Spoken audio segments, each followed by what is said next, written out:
Identifikasi sidik jari, DNA, dan retina mata. Atlantis dalam Quran.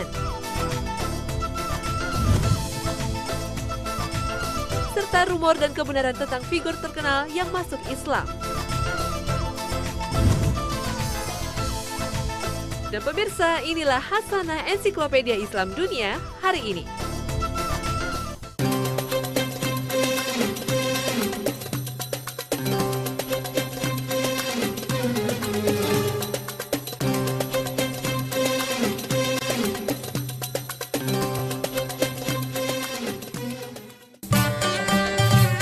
Assalamualaikum warahmatullahi wabarakatuh. Selamat pagi pemirsa Trans7, Hasanah Ensiklopedia Islam Dunia pagi ini kembali hadir untuk melengkapi Hasanah Pengetahuan Islam Dunia ke hadapan Anda. 30 menit ke depan akan kami awali dengan informasi, identifikasi sidik jari, DNA, dan retina mata.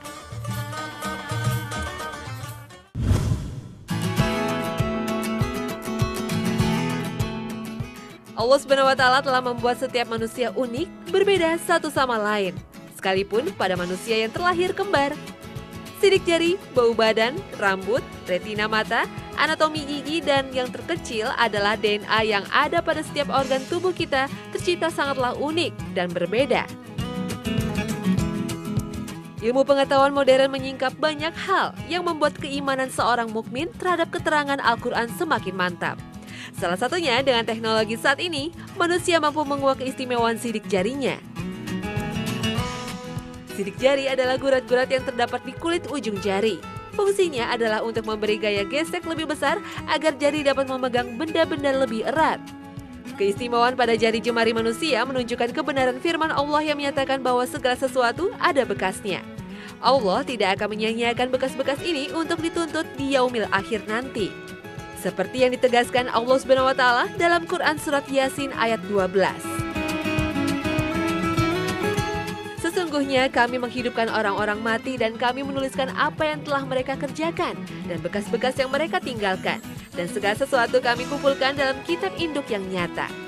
Dengan sidik jari, semua manusia membawa identitasnya sendiri secara unik dan itulah yang akan ditinggalkannya pada waktu melakukan suatu perbuatan. Karena kelembapan dari kulit membuat setiap kita memegang sesuatu benda akan memberikan bekas yang dapat ditelusuri. Dalam surat Al-Qiyamah ayat 3 dan 4, Allah SWT menegaskan bahwa jari jemari manusia disusun lebih rumit dari tulangnya. Sidik jari terbentuk di dalam embrio pada bulan keempat kehamilan dan tetap tidak berubah sepanjang hidup manusia. Sidik jari terdiri dari garis-garis lengkung yang timbul akibat peristiwa pelepasan antara lapisan epidermis dengan lapisan dermis. Pola-pola lengkung ini berbeda antara satu orang dengan orang lain dan tidak akan pernah ada kesamaan di antara seluruh manusia. Sidik jari telah menjadi metode terbaik dalam mengidentifikasi seorang manusia. Seorang ilmuwan Inggris, William Herschel, menunjukkan bahwa setiap sidik jari berbeda satu dengan yang lainnya yang menjadikannya sebagai bukti unik dari setiap manusia. Ada 3 jenis sidik jari yaitu whorl yang berbentuk lingkaran, loop yang berbentuk setengah lingkaran, dan arc yang berbentuk busur. Sidik jari memberikan banyak manfaat bagi manusia, di antaranya menjadi panduan mengidentifikasi bagaimana potensi seseorang. Adapun yang bisa diidentifikasi adalah mengenai pengendalian logika seseorang, refleks serta perkembangan otak. Selain itu, identifikasi sidik jari membantu melacak identitas pelaku kejahatan. Salah satunya adalah metode daktiloskopi, yaitu ilmu penggunaan sidik jari sebagai alat identifikasi yang sangat diperlukan pelaksana hukum modern. Untuk mencari sidik jari tersembunyi yang ditinggalkan oleh penjahat, penyidik harus menemukan lokasi sidik, mengawetkan, dan mengidentifikasi cetakan sidik jari tersebut melalui zat lain seperti keringat, lemak kotoran, atau bahan-bahan alami lain yang ada pada jari si penjahat.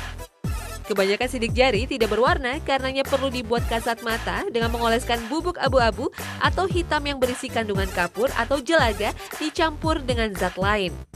Selanjutnya, sidik jari itu difoto atau diangkat dengan selotip untuk disimpan sebagai bukti.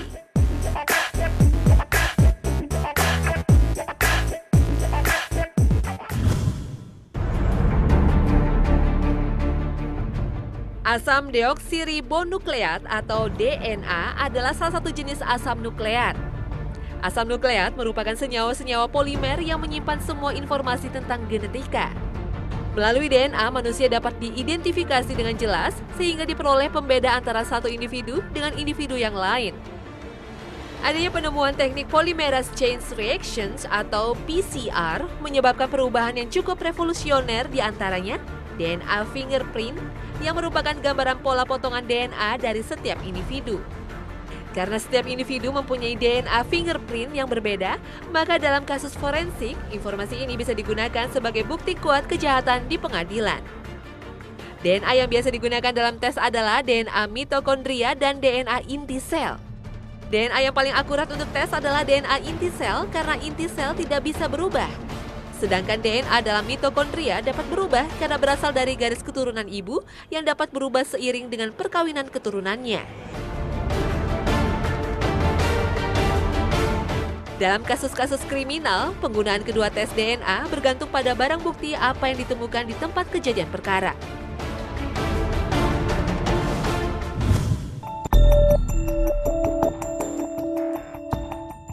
Allah SWT memberikan penglihatan yang sempurna bagi manusia, sehingga kita bisa melihat benda-benda melalui cahaya yang masuk ke bola mata. Dalam hubungannya dengan identifikasi, terdapat dua bagian mata yang sering digunakan, yaitu iris dan retina. Bila dianalogikan dengan kamera, iris adalah bagian bukan atau aperture kamera, sedangkan retina adalah bagian film dari kamera. Retina mengandung banyak lapisan dari jaringan sensor dan jutaan fotoreseptor yang berfungsi untuk mengubah cahaya terang menjadi impuls listrik. Retina terletak di bagian belakang mata dan tidak tersentuh oleh lingkungan luar, oleh karena itu dalam biometrik retina sangat stabil. Pada retina juga terdapat pembuluh-pembuluh darah yang menjadi fondasi dari proses identifikasi, retinal recognition. Retinal recognition memanfaatkan pola-pola unik yang dibentuk oleh pembuluh-pembuluh darah yang terdapat di retina. Pemindaian dan pengenalan pola ini dilakukan dengan memanfaatkan sinar inframerah berkekuatan rendah. Pemanfaatan sinar inframerah ini disebabkan pembuluh darah pada retina menyerap sinar inframerah lebih cepat sehingga refleksi yang dihasilkan lebih terang. Retinal recognition menghasilkan banyak titik dan pola-pola unik dalam ukuran kecil sehingga dapat dimanfaatkan untuk pencarian, pencocokan pola dengan cepat saat proses identifikasi atau verifikasi.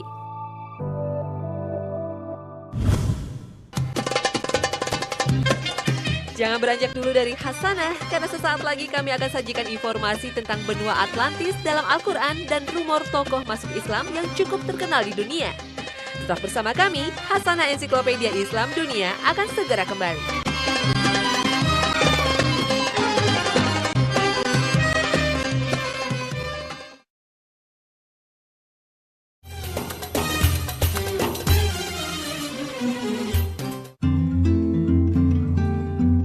Gambaran tentang benua Atlantis sepenuhnya bersumber dari catatan Plato dalam dua karyanya, yaitu Timaeus dan Critias. Plato menyatakan bahwa puluhan ribu tahun lalu terjadi berbagai letusan gunung berapi secara serentak. Teori Plato menerangkan bahwa Atlantis merupakan benua yang hilang akibat letusan gunung berapi. Pada masa itu, sebagian besar bagian dunia masih diliput oleh lapisan-lapisan es yang disebut era Pleistocene. Dengan meletusnya berpuluh-puluh gunung berapi secara bersamaan, menimbulkan gempa, pencairan es, dan banjir. Peristiwa itu mengakibatkan sebagian permukaan bumi tenggelam. Bagian itulah yang disebutnya benua yang hilang atau Atlantis.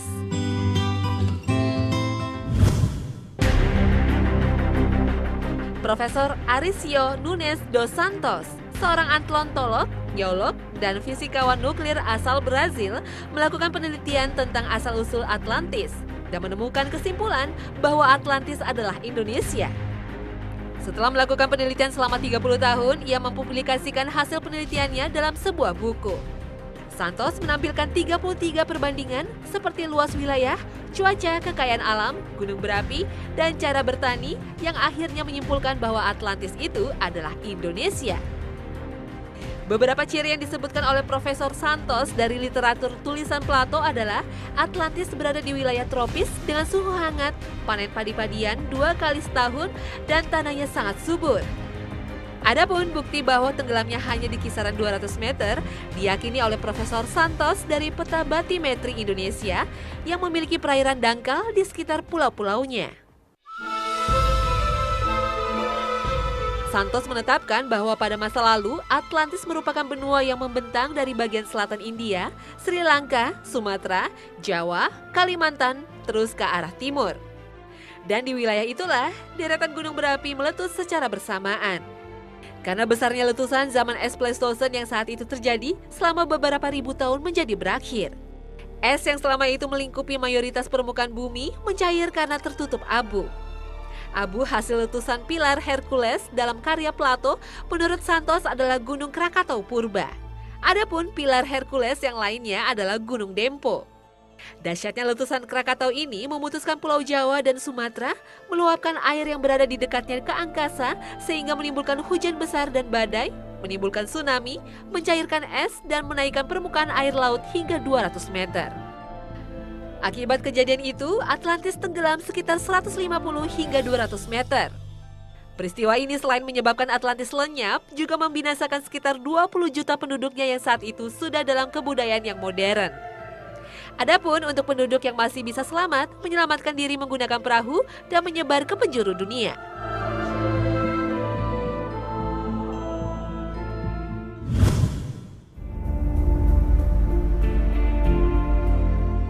Kisah tenggelamnya benua Atlantis mirip dengan apa yang ada di dalam Al-Quran tentang bangsa-bangsa yang dimusnahkan Allah SWT dengan mendatangkan bencana. Allah SWT dalam beberapa ayat dalam Al-Quran memang mengingatkan manusia akan kehidupan umat terdahulu yang Allah musnahkan karena kezoliman mereka. Dengan mengirimkan azab, menghilangkan daratan dan menggantikannya dengan lautan. Seperti dalam surat Al-Mu'minun ayat 41 dan 42. Maka dimusnahkanlah mereka oleh suara yang mengguntur dengan hak dan kami jadikan mereka sebagai sampah banjir, maka kebinasaanlah bagi orang-orang yang zalim itu. Kemudian kami ciptakan sesudah mereka umat-umat yang lain. Juga disebutkan dalam Al-Quran surat Al-Isra ayat 68, 69, dan 70. Maka apakah kamu merasa aman dari hukuman Tuhan yang menjungkir balikan sebagian daratan bersama kamu? Atau dia meniupkan angin keras yang membawa batu-batu kecil? Dan kamu tidak akan mendapat seorang pelindung pun bagi kamu. Atau apakah kamu merasa aman dari dikembalikannya kamu ke laut sekali lagi, lalu dia meniupkan atas kamu angin topan dan ditenggelamkannya kamu disebabkan kekafiran kamu. Dan kamu tidak akan mendapat seorang penolong pun dalam hal ini terhadap siksaan kami. Dan sesungguhnya telah kami muliakan anak-anak Adam, kami angkut mereka di daratan dan di lautan, kami beri mereka rezeki dari yang baik-baik dan kami lebihkan mereka dengan kelebihan yang sempurna atas kebanyakan makhluk yang telah kami ciptakan. Peristiwa tentang banjir besar yang menenggelamkan bangsa terdahulu adalah peringatan dari Allah SWT agar bangsa sesudahnya selalu bertakwa dan bertawakal kepada Allah dan Rasul-Nya. Seperti yang difirmankan Allah dalam surat Al-Haqqah ayat 11 dan 12. Maka masing-masing mereka mendurhakai Rasul Tuhan mereka, lalu Allah menyiksa mereka dengan siksaan yang sangat keras. Sesungguhnya kami tatkala air telah naik sampai ke gunung, kami bawa nenek moyang kamu ke dalam bahtera. Agar kami jadikan peristiwa itu peringatan bagi kamu dan agar diperhatikan oleh telinga yang mau mendengar. Meski Atlantis tidak disebutkan secara eksplisit sebagai wilayah bangsa yang dilenyapkan karena kezolimannya dalam Al-Quran, cerita tentang Atlantis semoga mengingatkan kita kembali akan azab Allah SWT di dunia dan menjauhkan kita dari perbuatan yang tidak diridhoinya.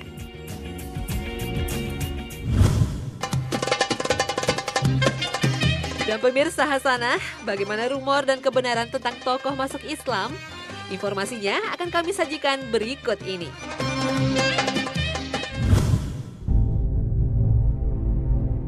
Rumor menurut Kamus Besar Bahasa Indonesia adalah gunjingan dan dapat berkembang dari mulut ke mulut. Rumor di dalamnya kebenaran dan kebohongan bercampur baur, sehingga mengaburkan fakta sesungguhnya. Rumor bisa bernada positif atau negatif, tergantung dari sudut pandang yang mengirim dan menerima informasinya. Dan kebenarannya berada di wilayah yang samar, karena tidak berdasarkan fakta yang kuat. Rumor terjadi bisa karena tujuan tertentu, seperti membentuk opini, pengalihan isu, sampai propaganda. Rumor atau kabar angin yang sifatnya negatif, seperti bergunjing sebenarnya dilarang dalam Islam. seperti yang tercantum dalam Al-Quran surat Al-Hujurat ayat 12. Hai orang-orang yang beriman, jauhilah kebanyakan buruk sangka, kecurigaan, karena sebagian dari buruk sangka itu dosa. Dan janganlah mencari-cari keburukan orang, dan janganlah menggunjingkan satu sama lain. Adakah seorang di antara kamu yang suka memakan daging saudaranya yang sudah mati? Maka tentulah kamu merasa jijik kepadanya. Dan bertakwalah kepada Allah, sesungguhnya Allah Maha Penerima Taubat, lagi Maha Penyayang. Soal ghibah dijelaskan pula oleh Rasulullah dalam hadis yang diriwayatkan oleh Imam Muslim. Tahukah kalian apakah ghibah itu? Para sahabat menjawab, Allah dan Rasulnya lebih tahu.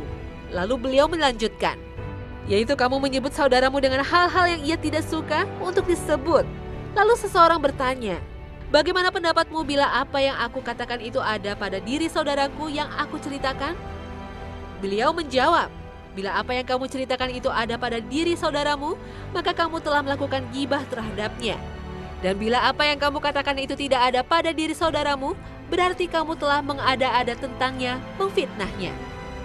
Sementara rumor yang tidak menyerang keburukan seseorang tidak termasuk kategori ghibah. Kabar angin ini terkadang dihembuskan untuk membangun opini bermuatan positif. Misalnya, rumor tokoh-tokoh berikut ini yang dikabarkan menjadi mu'alaf. Give thanks to Allah for the moon and the stars. Praise Him all day. Rumor seputar Michael Jackson. Pada bulan November 2008, surat kabar The Sun melaporkan bahwa raja pop ini secara resmi memeluk agama Islam dan mengadakan upacara di rumah seorang temannya di Los Angeles. Ia diberitakan mengenakan pakaian Islam dan peci. Menurut surat kabar tersebut, seorang imam dipanggil dari masjid untuk menjadi saksi masuknya Jackson pada Islam. Di bulan yang sama, Daily Mail melaporkan bahwa Jackson memilih penulis lagu dan produser David Wharnsby Phillips Bubble untuk proyek musik selanjutnya. Bersama Jackson, Bubble yang juga Muslim mulai berbicara tentang keyakinan mereka dan bagaimana mereka menjadi orang yang lebih baik setelah masuk Islam. Michael Jackson juga dikabarkan telah mengganti namanya menjadi Michael. Pada tahun 1989, kakak dari Jackson, Jermaine Jackson, menyatakan bahwa Michael Jackson mulai tertarik dengan Islam setelah berada di Timur Tengah. Ia meyakini Islam tidak mementingkan sara, tidak ada perbedaan antara kulit putih dan hitam. Jermaine Jackson juga mengatakan bahwa ia pernah memberi banyak buku kepada Michael yang berkaitan dengan Islam dan Michael menyukainya. Dalam wawancara eksklusif pertama dengan Al Arabiya TV, Jermaine Jackson, kakak dari Michael Jackson, menyatakan bahwa adiknya saat itu diambang masuk Islam sebelum meninggal.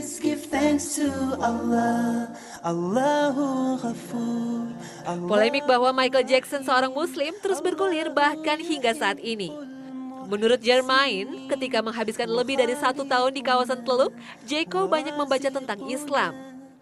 Secara pribadi, Jermaine mendukung saudaranya untuk masuk Islam. Ia terus mendesaknya untuk melakukan hal itu. Ia percaya bahwa Islam akan banyak membantunya. Jika ia masuk Islam, ia akan selamat dari semua masalah yang telah dialami sepanjang hidupnya. Kini Michael Jackson telah tiada dan rahasia mengenai keislamannya ikut pula terkubur bersamanya.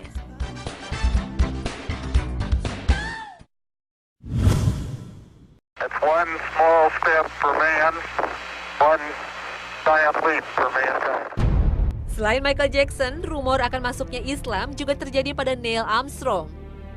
Walau sudah wafat, Neil Armstrong yang merupakan satu dari 3 manusia pertama yang menginjakan kakinya di bulan masih menyisakan misteri. Pria yang menghembuskan nafas terakhir di usia 82 tahun dikabarkan sudah memeluk Islam. Apalagi sepanjang hidupnya, selepas misi pendaratan di bulan 43 tahun yang lalu, dia tidak pernah mau terbuka terhadap media. Armstrong semakin dikenal sebagai Muslim lantaran berbagai forum memuat mengenai perjalanan dia ke Mesir. Berbagai sumber mengungkapkan dalam liburannya ke negeri piramida itu tahun 1970, Armstrong mendengar suara azan. Saat itu dia sedang makan di restoran di Kairo. Kepada pelayan dia mengaku mendengar panggilan sholat wajib itu waktu di bulan. Allahu Akbar, Allahu Akbar. Setelah kejadian tersebut, dia masuk Islam. Sejumlah media seperti Jurnal Arabia, AnsweringIslam.org, dan Wiki Islam menulis berita kontroversi Armstrong masuk Islam adalah cerita bohong. Mereka menuding kabar tersebut merupakan cara Barat membodohi umat Muslim.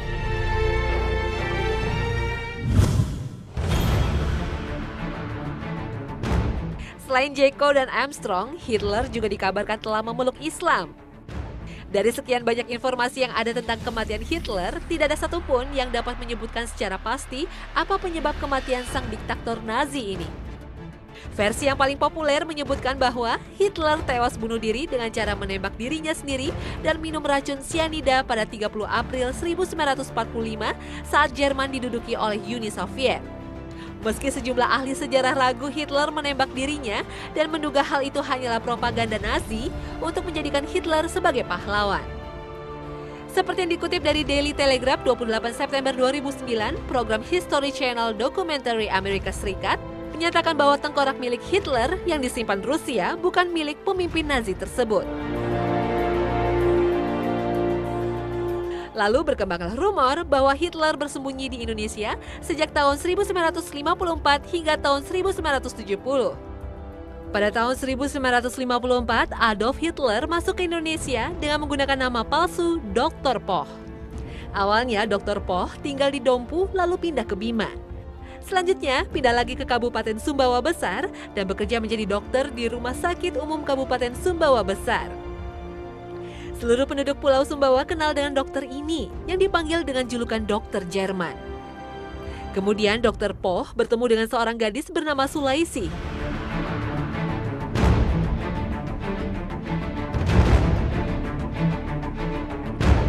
Tidak lama setelah Dr. Poch melamar Sulaisi, beliau memeluk agama Islam pada tahun 1964 dan mengganti namanya menjadi Abdul Qohar. Dr. Poch yang meninggal pada tanggal 15 Januari 1970 di Surabaya meninggalkan buku catatan kecil berwarna coklat ukuran 9 x 16 cm dengan tebal 44 cm. Di dalam buku itu tertulis puluhan kontak teman-teman dan kolega Hitler yang sama seperti yang ada di sejarah Eropa. Begitu pula tulisan tangan yang dibuat di buku-buku tersebut sangat identik dan mirip dengan tulisan tangan Hitler. Di konferensi Potsdam tahun 1945, Stalin menyatakan bahwa mayat Hitler dan Eva Braun tidak ditemukan. Stalin menduga dewa Nazi ini lolos dan melarikan diri ke Spanyol atau Amerika Latin. Dunia internasional sama sekali tidak menyadari bahwa seorang pemimpin Nazi yang sangat kejam itu diperkirakan bersembunyi dengan aman di Sumbawa Besar sampai meninggal di Surabaya dan dimakamkan di pemakaman umum Muslim di Ngagel.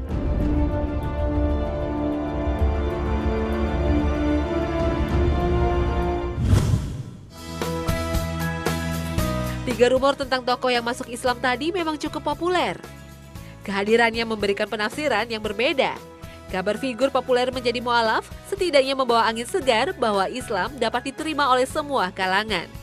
Namun kebanggaan akan Islam tidaklah harus berkembang dari rumor tadi, karena kebenaran yang masih samar dan berdasarkan berita dari mulut ke mulut saja. Allah Subhanahu wa Ta'ala dalam Al-Quran surat Al-Isra ayat 34 berfirman, "Dan janganlah kamu mengikuti apa yang kamu tidak mempunyai pengetahuan tentangnya. Sesungguhnya pendengaran, penglihatan dan hati, semuanya itu akan diminta pertanggungan jawabnya."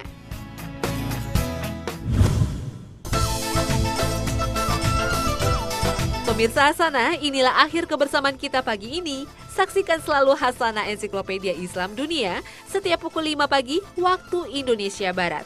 Terima kasih atas perhatian Anda dan wassalamualaikum warahmatullahi wabarakatuh.